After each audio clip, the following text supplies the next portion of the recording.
सादर सप्रेम जय सिया राम। आप सभी सनातनी बंधुओं को, जैसा कि आप सभी लोग जानते हैं, श्रीमद् गोस्वामी तुलसीदास जी महाराज श्रीमद् रामचरितमानस जी के अंतर्गत भगवान के नाम वंदना के क्रम में सभी लोगों को एवं सभी साधकों के लिए नाम की विशेष महिमा का बखान गोस्वामी जी ने किया है। नाम की महिमा के विषय में गोस्वामी जी ने स्पष्ट प्रारंभ में ही वर्णन करते हुए चल रहे हैं कि नाम प्रभाव जान शिवनी को, काल कूट फल दीन है मी को।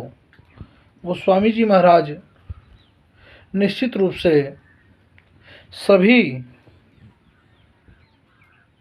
सनातनीय बंधुओं को एवं सभी भक्तों के लिए एक स्पष्ट रूप में गोस्वामी जी ने बताया कि मानस जी में है क्या। तो मानस जी में उन्होंने कहा, यही मह रघुपति नाम उदारा, अति पावन पुराण श्रुति सारा। और भगवान के नाम को उन्होंने स्पष्ट रूप से कहा कि एक छत्र एक मुकुटमणि, सब वर्णन पर जो, तुलसी रघुवर नाम के वरण विराजत दो। भगवान का रकार और मकार र जब ऊपर जाता है तो निश्चित रूप से र आसमानी र बनता है जब, तो वह छत्र हो जाता है। और मुकुट म, जो म है वह म अर्ध जब म होता है तो वह बिंदी के रूप में मान लिया जाता है।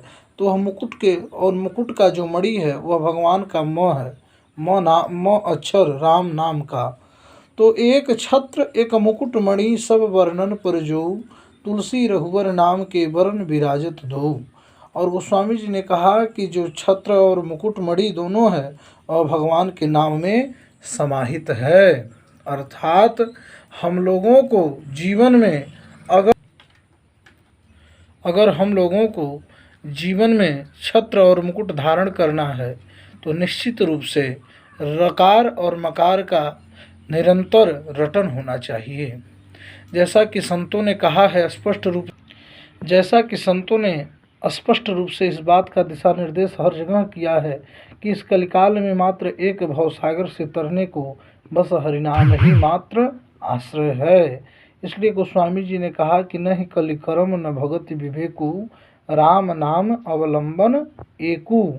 और फिर उसके बाद गोस्वामी जी ने स्पष्ट शब्दों में कहा कि यही कलिकाल न साधन दूजा, जोग यज्ञ जप तप व्रत पूजा, राम ही सुमिरिय गाइय, राम ही संतत सुनिय, राम गुण ग्राम ही। तो इन सारी बातों से निश्चित रूप से यह हमें संकेत गोस्वामी जी द्वारा प्राप्त हो रहा है कि इस संसार सागर से तरने का मात्र एक उपाय केवल हरिनाम ही है।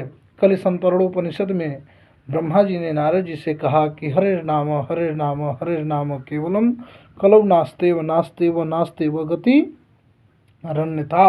अर्थात हरि के नाम के अतिरिक्त कलिकाल में और कोई गति नहीं है।